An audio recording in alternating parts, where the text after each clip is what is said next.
Hello students, once again welcome to our channel Indus Ranger. और फिर से मैं लेकर के आई हूँ आपके लिए एरर्स जो कि बेस्ड है कंजंक्शन पे। इसका फर्स्ट पार्ट मैंने आपको दे दिया है जिसमें एरर्स थी, हर सेंटेंस में अलग अलग रूल थे। ये पार्ट 2 है कंजंक्शन का।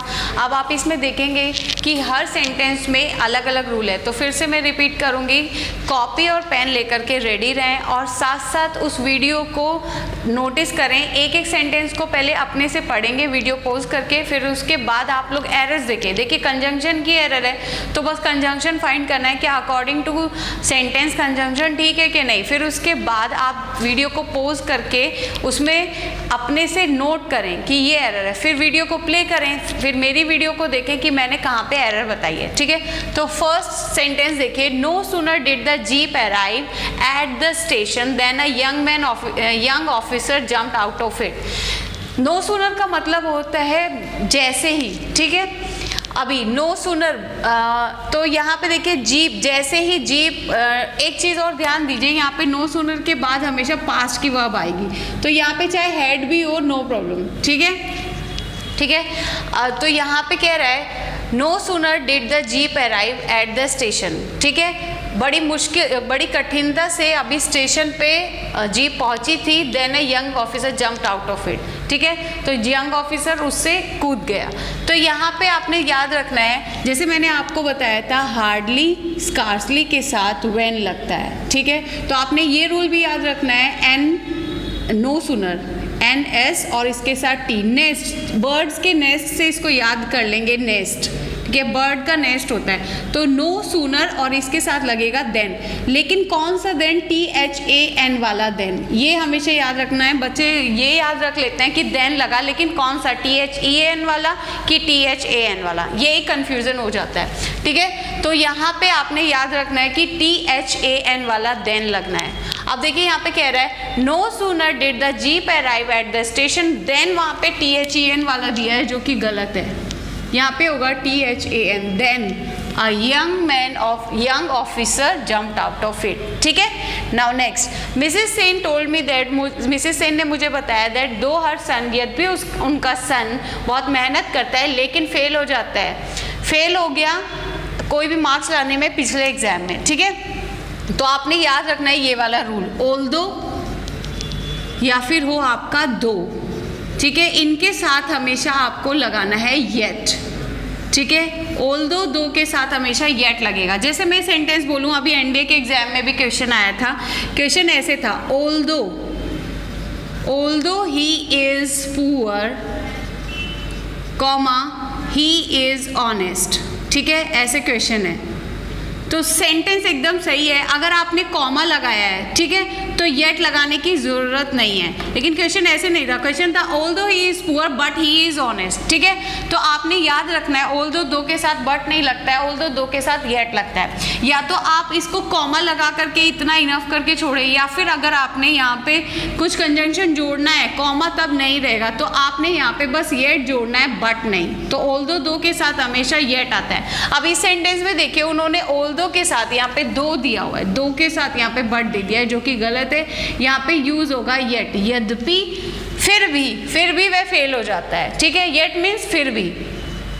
Next, doctor Sinha was not only. अब ये जो मैंने फर्स्ट वीडियो में आपको बताया था कि दो तरीके से क्वेश्चन आते हैं। एक तो आपको रूल्स में क्या, जैसे बोथ के साथ एंड लगेगा, ठीक है, इधर के साथ हमेशा और लगेगा। एक होता है sentence arrangement according to conjunction, जैसे इधर ऑब्जेक्ट सब्जेक्ट है वैसे ही इधर ऑब्जेक्ट सब्जेक्ट रहेगा।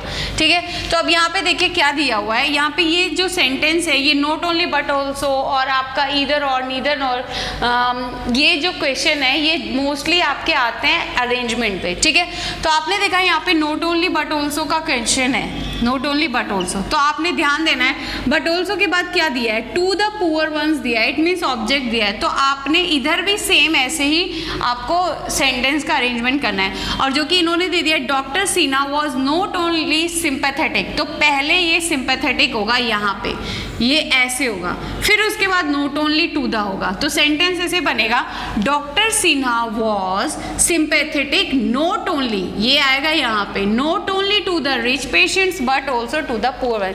जो डॉक्टर सिन्हा है वो केवल जो अमीर पेशेंट्स हैं उनके लिए ही सहानुभूति नहीं दिखाते हैं, बल्कि पुअर वंस के लिए भी, ठीक है। तो यहाँ पे इसका जो अरेंजमेंट है बट ऑल्सो के अकॉर्डिंग होगा। बट ऑल्सो जैसे आपका कंजंक्शन है, जैसे इधर आपका ऑब्जेक्ट होगा वैसे ही बट ऑल्सो के बाद टू द पुअर वंस है, ऐसे ही टू द रिच पेशेंट्स होगा, ठीक है। तो इसका अरेंजमेंट ऐसे करना था, subject verb then sympathetic then not only to the rich patients but also to the poor ones. Done.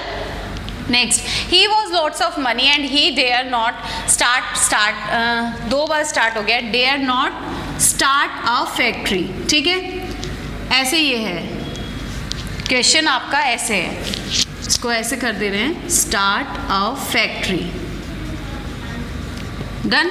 तो आपने इसमें देखना है कि उसके पास बहुत सा पैसा है, फिर भी वो एक हिम्मत ही नहीं है फैक्ट्री स्टार्ट करने के लिए, ठीक है। तो अब आपने अगर इसको हिंदी में करें तो सेंटेंस ऐसे बन रहा है, उसके पास बहुत सारा पैसा है और वो फैक्ट्री स्टार्ट करने के लिए हिम्मत ही नहीं है।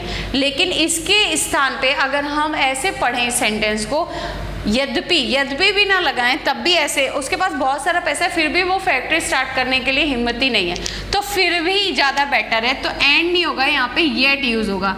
आपने देखा यहाँ पे ऑल्दो दो कुछ नहीं लगाया तब भी हमें येट लगाना है, क्योंकि सेंटेंस के हिंदी में एंड फिट नहीं बैठ रहा है, येट बैठ रहा है, कि फिट नहीं कि येट मतलब फिर भी वह असमर्थ है। असमर्थ नहीं, यहाँ पे डेयर दिया हुआ, इट मीन्स हिम्मत ही नहीं है एक कोई फैक्ट्री स्टार्ट करने के लिए भी, यद्यपि उसके पास बहुत सारा पैसा, he has lots of money, ठीक है। तो एंड का रिप्लेस करेगा येट, ठीक है। Next, because he is an intelligent, तो यहाँ पे intelligent therefore he gets good marks in all the examination he takes. अब यहाँ पे देखिए सेंटेंस अगर आपका कोई भी बिकॉज यानी कि ये कंजंक्शन से स्टार्ट हो रहा है, क्योंकि, ठीक है, वो बहुत इंटेलिजेंट है। अब यहाँ पे दो कंजंक्शन यूज करने की जरूरत नहीं है। जब बिकॉज स्टार्टिंग में यूज हो गया, because he is an intelligent, क्योंकि वो बहुत इंटेलिजेंट है, फिर उसके बाद फिर से हम कंजंक्शन यूज करें, इसलिए वो हमेशा पाता है गुड मार्क्स। तो ऐसे जरूरत नहीं है, आप बस बिकॉज करके छोड़ दीजिए, ये देयरफॉर नहीं होगा, ठीक है। इतना इनफ है, because he is an intelligent he gets good mark, क्योंकि वो बहुत इंटेलिजेंट है और क्योंकि वो बहुत इंटेलिजेंट है, हर एग्जाम में गुड मार्क्स पाता है। तो कॉमा लगा दिया है, तो कॉमा के बाद दोबारा देयरफॉर नहीं यूज करना है, ठीक है। तो सेंटेंस में जब आपका बिकॉज से स्टार्ट हो तो दोबारा कंजंक्शन लगाने की जरूरत नहीं है, ठीक है। Next, Ravi is as better as Rishabh in this game. मैंने आपको जब एडजेक्टिव पढ़ाया था तो उसमें भी आपको रूल बताया था, जब भी आपका as, so as, so that ये यूज होते हैं कंजंक्शन, तो इसमें हमेशा पॉजिटिव डिग्री का ही वर्ड आता है, ठीक है। अब आपने ये ध्यान देना है, एज और सो दैट ये हमेशा नेगेटिव पॉजिटिव दोनों हो सकते हैं, बट सो एज हमेशा आपका नेगेटिव ही रहेगा, ठीक है, नेगेटिव ही रहेगा। पहले आप इसको समझें कि एज सो दैट हमेशा जो इनके बीच में जो आपकी क्वालिटी होगी वो हमेशा पॉजिटिव डिग्री की रहेगी। अब इन्होंने क्या कर दिया है, Ravi is as better as Rishabh in this game, Ravi better है ऋषभ से इस गेम में, तो एज के साथ पॉजिटिव डिग्री लगता है तो बेटर नहीं होगा, ठीक है। यहाँ पे या तो आप वेल करिए या फिर आप गुड करिए, ठीक है। वेल भी बच्चे कंफ्यूज हो जाते हैं कि कौन सी डिग्री का वर्ड है, तो आपको बता दें वेल पॉजिटिव डिग्री का वर्ड है, तो एज वेल एज होगा या एज गुड एज होगा, ठीक है। तो आपने देखा यहाँ पे पॉजिटिव नेगेटिव दोनों हो सकता है, लेकिन आपने याद रखना है कि एज और एज के बीच में जब भी कोई डिग्री यूज होगी तो वो हमेशा पॉजिटिव डिग्री का ही वर्ड यूज होगा। तो यहाँ पे बेटर नहीं होगा, वेल या गुड होगा, ठीक है। Next, Ravi is not so best as Abhi. अब जैसे मैंने आपको बताया सो और एज वाला रूल हमेशा नेगेटिव में रहता है, तो नेगेटिव है, ठीक है, लेकिन यहाँ पे इन्होंने सुपरलेटिव डिग्री का वर्ड दे दिया जो कि गलत है। यहाँ पे हमेशा गुड होगा, इट मीन्स पॉजिटिव डिग्री का word. Ravi is not so good as Abhi, इसमें कह रहा है इतना अच्छा नहीं है जितना अभी, ठीक है, इतना जितना, तो सो और एज के साथ हमेशा नेगेटिव होगा, आपने ये भी ध्यान देना है, और बीच में उसकी पॉजिटिव डिग्री की क्वालिटी यूज होगी, पॉजिटिव डिग्री का वर्ड यूज होगा, ठीक है। ये दो रूल हो गए। नेक्स्ट, वेट, अब इन तीन को हम एक साथ पढ़ेंगे। इसमें कह रहा है वेट अनलेस आप याद रखिए, अनलेस हमेशा कंडीशन शो करता है, कंडीशन, ठीक है, और अनटिल आपका टाइम शो करता है, टाइम के सेंस में यूज होता है। तो अनटिल हो चाहे टिल हो एक ही बात है, ठीक है। अब यहाँ ध्यान से देखिए, wait unless I come back, इंतजार करना जब तक मैं ना आ जाऊं। तो यहाँ पे टाइम शो कर रहा है, टाइम का सेंस आ रहा है। तो यहाँ पे अनलेस नहीं होगा, यहाँ पे अनटिल होगा, जब तक मैं ना आ जाऊं, अनटिल आई केम बैक या अनटिल आई कम बैक, ठीक है। दूसरा, you will not succeed until you work hard. अब यहाँ पे देखिए क्या कह रहा है, कंडीशन बता रहा है कि जब तक तुम तब तक सफल नहीं होगे जब तक तुम मेहनत नहीं करोगे। तो यहाँ कंडीशन बता रहा है, इसलिए यहाँ पे अनटिल नहीं होगा, यहाँ अनलेस होगा। याद रहेगा, अनटिल आपका टाइम के सेंस में यूज होता है और अनलेस आपका कंडीशन के सेंस में यूज होता है। तो यहाँ पे आपकी क्या थी, टाइम सेंस था और यहाँ पे आपकी कंडीशन थी, ठीक है। दूसरा और इम्पॉर्टेंट रूल इस वाले में है, I shall wait till you do not come. मैंने बताया अनटिल या टिल में से एक यूज कर सकते हैं।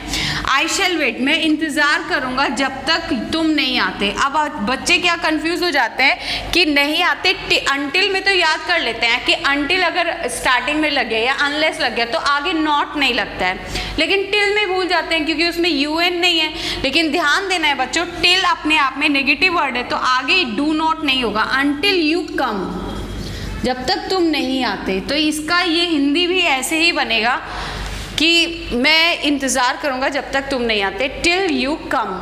कभी भी टिल यू डू नॉट कम नहीं होगा, अनलेस हो, अनटिल हो, टिल हो, इनके बाद कभी भी नेगेटिव वर्ड या नेगेटिव सेंटेंस नहीं बनता है। ये अपने आप में नेगेटिव वर्ड्स होते हैं, ठीक है। तो यहाँ पे टिल के बाद आप डू नॉट नहीं लगाएंगे, सिर्फ यू कम होगा, ठीक है। तो आपने देखा आज 10 रूल्स मैंने कंजंक्शन के आपको लिखा है, हर 10 रूल्स में अलग अलग आपका रूल था हर सेंटेंस में। तो आपने कॉपी में आई होप कि नोट कर लिया होगा और साइड में आपने इनके रूल्स भी लिखे होंगे। तो 10, पहले 8 था, देन 10, 18 हो गया, तो कंजंक्शन के आपके 18 रूल्स हो गए, ठीक है। तो ऐसे ही आपको प्रैक्टिस करनी है। इसके बाद में और आपको अगर आपको एरर से नहीं समझ आ रहा है तो छोटे छोटे सेंटेंसेस जो बहुत इंपॉर्टेंट होते हैं वो लेकर के आऊँगी थर्ड वीडियो में। तो वीडियो को फॉलो करते रहिए। All the best.